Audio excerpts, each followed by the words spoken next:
નમસ્કાર વિદ્યાર્થી મિત્રો, ફરી પાછા ઈ લર્નિંગ પ્રોગ્રામમાં શ્રી એસએન વિદ્યાલય શાળા પરિવાર વતી ચાલતા આ ઈ લર્નિંગ પ્રોગ્રામમાં હું આપનું હાર્દિક સ્વાગત અને અભિવાદન કરું છું. વિદ્યાર્થી મિત્રો, ધોરણ 8 ચેપ્ટર નંબર 6 નો આપણે અભ્યાસ કરી રહ્યા છીએ અને આજે આપણે જે અંગ્રેજ શાસન છે એ શાસનમાં ઘણા બધા એવા સુધારાઓ થયા, પરંતુ એ સુધારાઓ તરફની શંકાઓ ઉત્પન્ન થતી ગઈ. એટલે આપણે આજે ટોપિક સમજીશું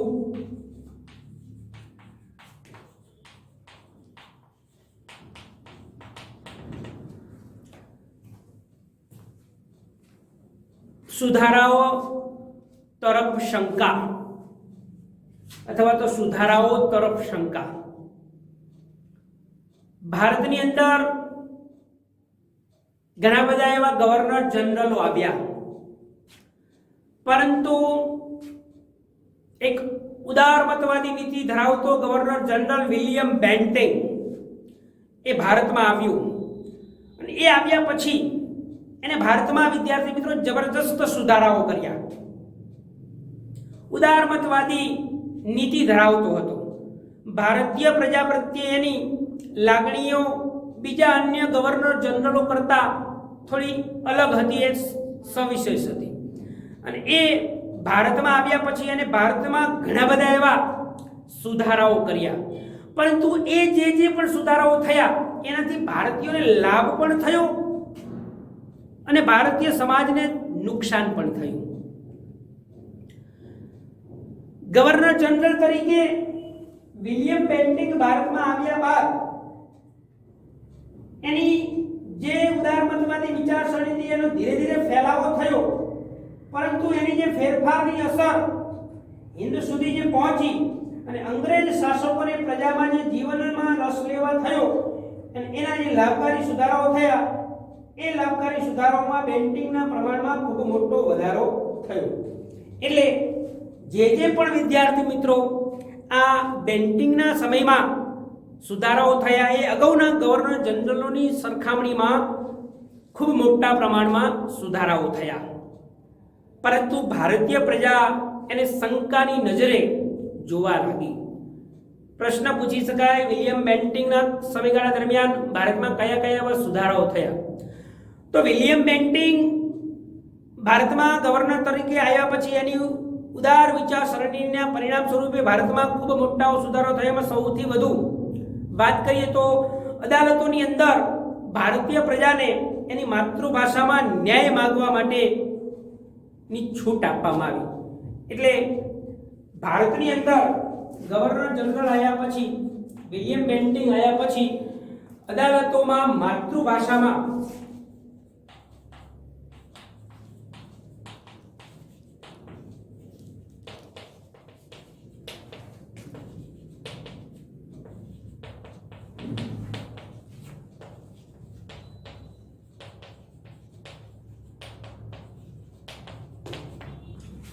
ભારતીય પ્રજાને અદાલતોની અંદર માતૃભાષામાં ન્યાય મળે અને એ ન્યાય આપવામાં આવે એવી જબરજસ્ત સુધારાઓ કરવામાં આવ્યા.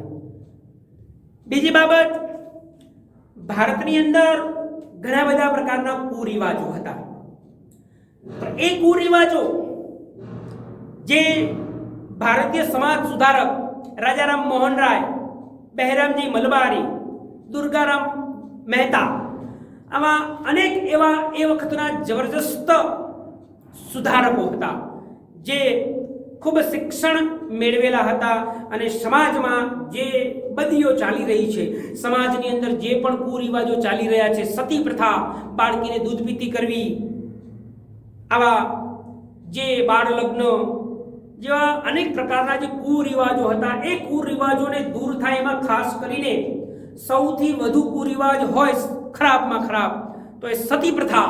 એક સ્ત્રી જેનો પતિ મૃત્યુ પામે એની સાથે સાથે તેને પણ જીવતી એની ચિતાની સાથે સળગાવી દેવામાં આવતી હતી. તો એ કુરિવાજ બંધ થાય એ માટેના પ્રયાસો પણ કરવામાં આવ્યા અને એના માટે 1829 ની અંદર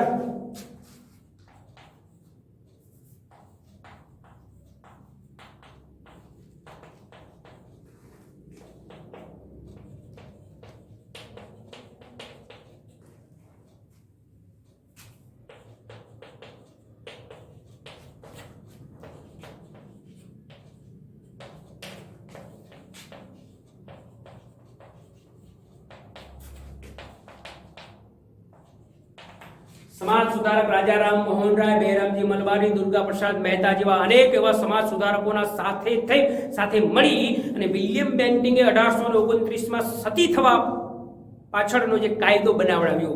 હવે પછી જેનો પતિ મૃત્યુ પામે એ ના મૃત્યુ સાથે કોઈ પણ સ્ત્રીએ સતી થવું નહીં એ પ્રતિબંધ લગાવતો કાયદો 1829માં આ વિલિયમ બેન્ટિંગ અને રાજારામ મોહન રાય જેવા સમાજ સુધારકોના પ્રયાસથી આ કાયદો બનાવડાવ્યો. સતી પ્રથાનો જે રિવાજ અટકાવતો કાયદો 1829માં વિલિયમ બેન્ટિંગ અને રાજારામ મોહન રાય જેવા સમાજ સુધારકોના સાથે મળી અને એને કાયદો બનાવડાવ્યો. એની સાથે સાથે બીજા સુધારાઓની વાત કરીએ તો અંગ્રેજ સરકારે જે પણ સુધારાઓ કર્યા એમાં કંપની સરકારે કેળવણી માટે ભારતીય લોકોને, ભારતીય પ્રજાને અંગ્રેજી શિક્ષણ મળે અથવા તો બીજી ભાષાની અંદર શિક્ષણ મળે એ માટે કંપની સરકારે કેળવણી માટે એટલે કે શિક્ષણ માટે દર વર્ષે 1 લાખ ખર્ચો કરવાનું નક્કી કર્યું. કંપની સરકારે દર વર્ષે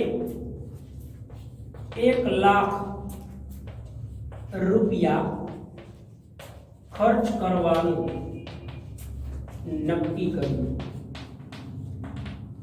પરંતુ એનો લાભ ભારતીય પ્રજાને ઓછો મળ્યો.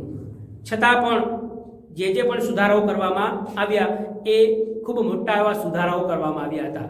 એટલે કે કંપની સરકારે શિક્ષણ માટે દર વર્ષે શિક્ષણ માટે 1 લાખ રૂપિયા ખર્ચ કરવાનું નક્કી કર્યું હતું. એની સાથે સાથે બેન્ટિંગના સમયની અંદર શિક્ષણ સમિતિની રચનાઓ પણ કરવામાં આવી.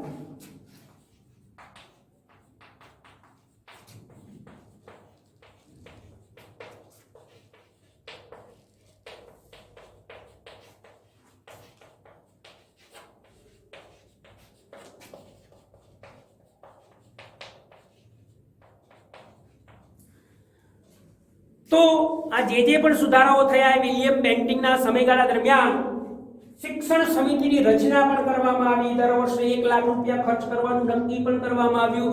1829માં સતી પ્રથા અટકાવતો કાયદો પણ બનાવવામાં આવ્યો અને અદાલતમાં માતૃભાષામાં જે ન્યાય માંગવાની રજા પણ આપવામાં આવી, એટલે ન્યાય માંગવાની છૂટ આપવામાં આવી. આવા અનેક સુધારાઓ, હજુ પણ એવા ઘણા બધા સુધારાઓ છે જેમાં વિલિયમ બેન્ટિંગના સમયગાળા દરમિયાન ભારતમાં અંગ્રેજી શિક્ષણની શરૂઆત કરવામાં આવી અને એના માટે પ્રખ્યાત એવા અંગ્રેજી ધારાશાસ્ત્રી મેકોલોએ ભારતમાં 1834માં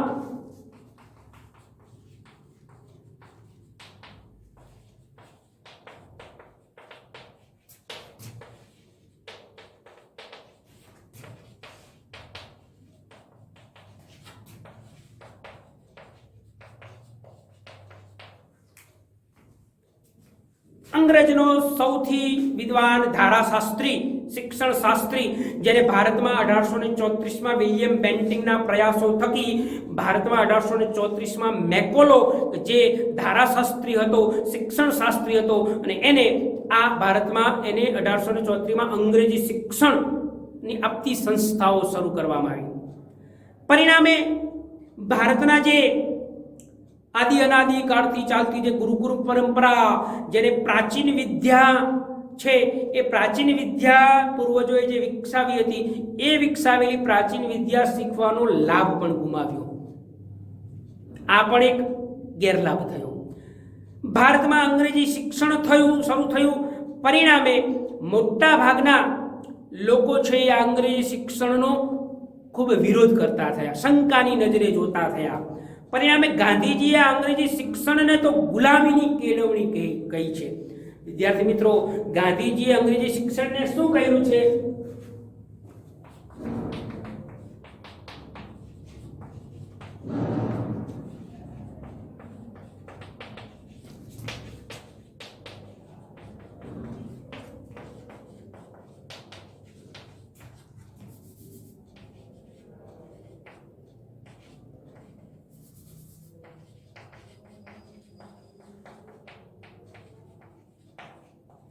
અંગ્રેજી શિક્ષણ ને ગાંધીજીએ ગુલામીનું શિક્ષણ કહ્યું. પરિણામે લોકો જે આજે સુધારાઓ થયો એ તરફ શંકાની નજરે જોતા થયા. પરંતુ આ બધી બાબતો હોવા છતાં પણ વિલિયમ બેન્ટિંગે ભારતમાં આવ્યા પછી એની ઉદારમતવાદી નીતિના કારણે ભારતમાં અનેક પ્રકારના સુધારાઓ થયા અને એ સુધારાઓનો લાભ પણ ભારતના લોકોને થયો. એ જ સુધારાઓની સાથે સાથે 1857માં વિલિયમ બેન્ટિંગના સમયગાળા દરમિયાન ભારતમાં યુનિવર્સિટીઓની સ્થાપનાઓ પણ કરવામાં આવી. તો વિદ્યાર્થી મિત્રો 1857માં ભારતમાં સૌપ્રથમ મુંબઈ, કોલકાતા અને ચેન્નઈમાં યુનિવર્સિટીઓ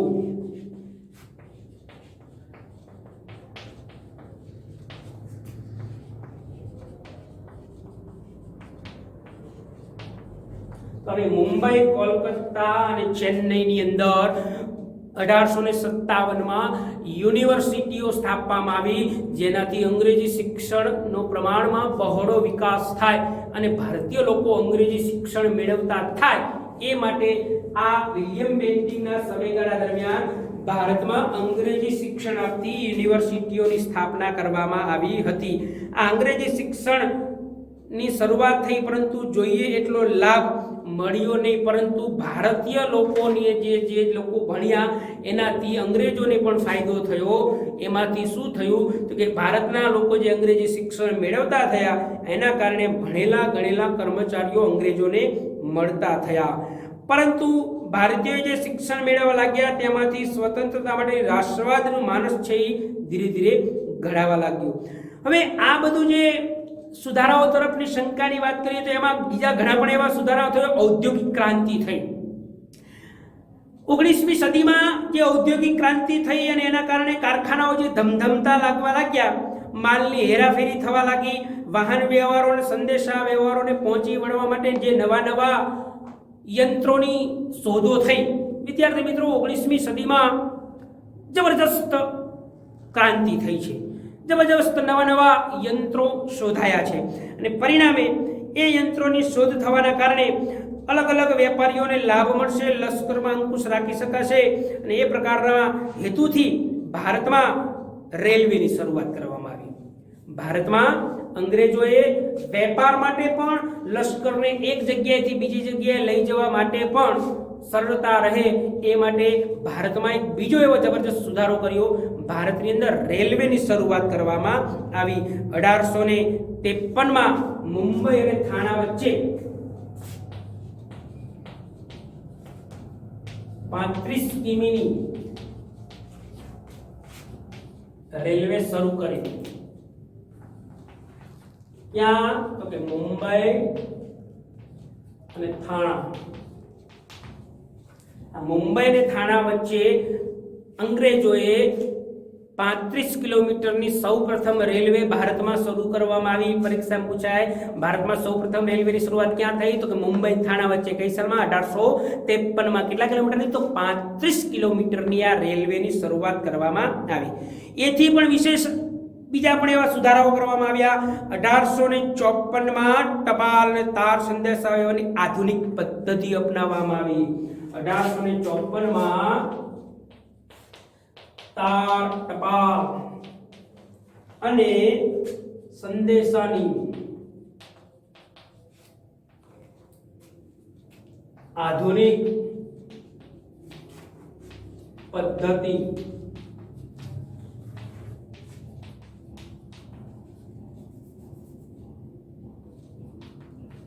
આવી. 1854માં તાર, ટપાલ અને સંદેશા વ્યવહારની આધુનિક પદ્ધતિ અપનાવવામાં આવી અને એ પણ ભારતમાં સુધારો કરવામાં આવ્યું. એની સાથે સાથે દેશમાં છાપખાના અને વર્તમાન પત્રોનો પણ વ્યાપ વધવાનું શરૂ થયું. તો આ પણ એક જબરજસ્ત સુધારો ભારતમાં કરવામાં આવ્યો. ધીરે ધીરે ભારતમાં વર્તમાન પત્રોનો પણ વિકાસ કરવામાં આવ્યો, જેને આપણે છાપવું અખબાર કહીએ છીએ. તો એનો પણ બહોળા પ્રમાણમાં વિકાસ થયો.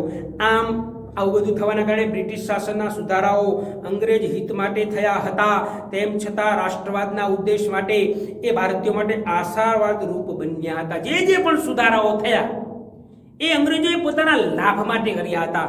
પરંતુ એને આડકતરી રીતે ભારતીય લોકોમાં રાષ્ટ્રવાદના ઉદ્દેશ માટે પણ એ ભારતના લોકો માટે આશીર્વાદરૂપ બન્યા હતા. અંગ્રેજી શિક્ષણ પામેલા કેટલાક વર્ગ વિશ્વના પ્રવાહોથી માહિતગાર થયો. અંગ્રેજી શિક્ષણ મળવાના કારણે વિશ્વમાં અલગ અલગ દેશોમાં શું ચાલી રહ્યું છે એના વિશે પણ આપણી ભારતીય પ્રજા છે એ માહિતગાર બની. પરિણામે જેણે દેશના સમાજ સુધારણા રાષ્ટ્રીય જાગૃતિના કાર્યક્રમમાં અગત્યની ભૂમિકા ભજવી. વર્તમાન પત્ર, તાર, ટપાલ, રેલવેથી ભારતીય લોકો એકબીજાથી નજીક આવ્યા. આ પણ એક જબરદસ્ત ભારતને ફાયદો થયો. રેલવે, તાર, ટપાલ થી શું થયું તો કે ભારતીય લોકો એકબીજાથી નજીક આવ્યા. પહેલાના સમયમાં એક જગ્યાથી બીજી જગ્યાએ જવા માટે શું થતું હતું વિદ્યાર્થી મિત્રો? ખૂબ સમયનો બગાડ થતો હતો, ખૂબ સમયનો વ્યય થતો હતો. પરંતુ આવી તાર, ટપાલ, સંદેશાવ્યવહાર અને રેલવેની શરૂઆત થવાથી ભારતીય લોકો એકબીજાની નજીક આવ્યા, એકબીજાની સંસ્કૃતિ ઓળખ થયા, એકબીજાના સુધારાઓમાં ધીરે ધીરે પરિવર્તન આવતું થયું અને પરિણામે ભારતીય લોકોને સુધારાઓનો લાભ મળ્યો. પરંતુ જે પણ સુધારાઓ થયા હતા એને ભારતીય પ્રજા છે એ એક શંકાની તરફે પણ જોતા થયા હતા કે અંગ્રેજો છે એ પોતાના લાભ માટે આ બધા સુધારાઓ કરી રહ્યા છે. ભારતની જે ગુરુકુલ પરંપરા, જે પ્રાચીન શિક્ષણ વિદ્યા હતી એને ખતમ કરવા માટે આ અંગ્રેજી શિક્ષણ પદ્ધતિ અમલમાં મૂકવામાં આવી છે.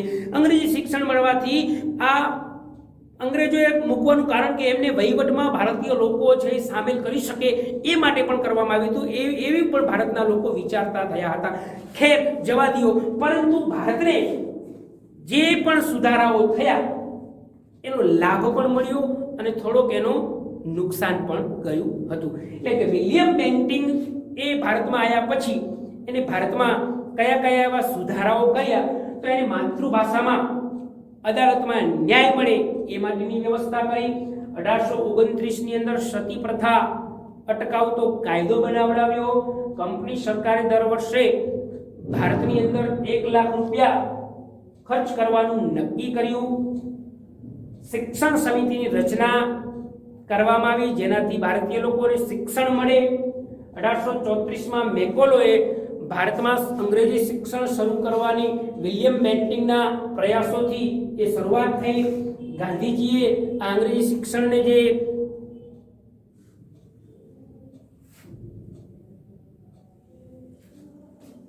ગુલામીનું શિક્ષણ કહ્યું છે એને ગુલામીનું શિક્ષણ કહેવાની શરૂઆત કરી.